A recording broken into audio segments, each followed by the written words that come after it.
This time, the flames are everywhere, licking the walls, sweeping across the tin roof of my one-room hut. I bolt upright in the dark, a full-body scream ready to erupt from somewhere deep inside my lungs. My hands reach for my throat as I gasp for air. Panic courses through my body while I try to recall Dr. Pereira's bad dream exercise, the one she told me to do each time this happens. "When you wake up," she said, "sit on the edge of your bed and put your feet on the floor." I had to tell her I don't have a bed, just a thin mat. "So sit at the edge of your mat, cross-legged," she replied patiently. "Then name out loud the objects in the room." Trembling, I fold one leg under the other and try to focus on the dim outlines of my belongings scattered around me. In the corner of the room, my heavy steel cabinet. Almirah. Beside it, the cooking vessel I never use. Pot.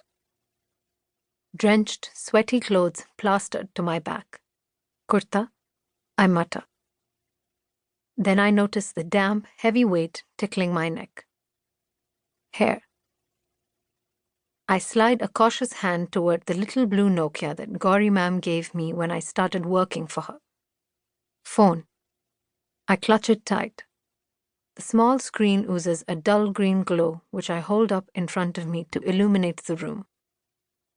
Shining the light on my cassette player, I press the eject button with a trembling finger and retrieve the tiny crystal elephant from its hiding spot. Elephant.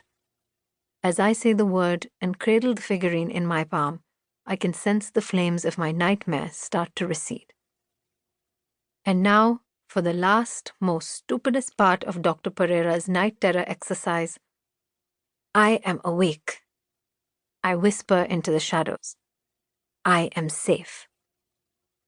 My shoulders tense as I wait for the flames to climb back up the walls, sparks to burrow into my clothes. None of that happens, though. I let out a deep breath and flop back onto my mat, dank and musty from my sweat and the humid monsoon air.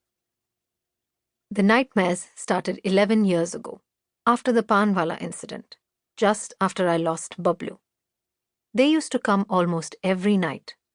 They've since tapered off to a few times a week, but they're just as vivid as ever. Most nights, I try to stay awake for as long as I can, fighting the lull of the dead air and emptiness of my one-room hut, before drifting into broken sleep by 2 or 3 in the morning. Behrampada slum sprawls out over 7 acres in the middle of Bombay, or Mumbai, if that's what you want to call it, an island city flooded with too many people with too big dreams. By the time I come home in the evenings, the slum roars with noise, the hiss and flare of gas cooking cylinders being lit, tawas and karais clanging on stovetops, women shouting at their husbands, who in turn shout back. Someone's shrieking child is always chasing someone else's bleating goat. And when India wins a cricket match, firecrackers burst in the lanes like fistfuls of corn popping. By midnight, though, people retreat inside and switch off their television sets, and the pressures that build up in Behrampada's crowded huts and narrow lanes fizzle out until dawn. Except for the squeals of horny rats and the occasional bottle smashing, all goes quiet. And that's when the night terrors come for me. Letting out one of those big yawns that almost unhinges my jaw, I roll onto my side. Last night, flash rains banged down on my leaky tin roof like a herd of sharp-clawed cats.